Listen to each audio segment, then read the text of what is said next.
একজন বোন 250 গ্রাম মাংস কেনার জন্য এই গোস্তলার কাছে বলে যে ভাই আমাকে 250 গ্রাম মাংস দেন।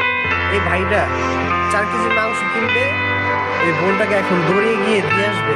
দেখেন বোনটা তার জন্য আল্লাহর কাছে দোয়া করবে মাথায় হাত দিয়ে। আপা আপনি আমি 2 কেজি নিছি আর এই 2 কেজি আপনার জন্য। এতগুলো মাংস? আমার কাছে তো এত টাকা নাই ভাই। নেন ভাই, আপনারটা আপনি লইয়া যান। ভাই বলছেন না আজকে না ভাই তার বোনের ছেলের একটা ইচ্ছা পূরণ করলো। রাখেন, আমার বাসায় 2 কেজি মাংস দিয়ে হয়ে গরিবের যায়। কাছে যদি টাকা না থাকে এটা তাহলে আপনার আমরা জন্য। ইনশাআল্লাহ দাঁড়িয়ে যাবো ইনশাআল্লাহ।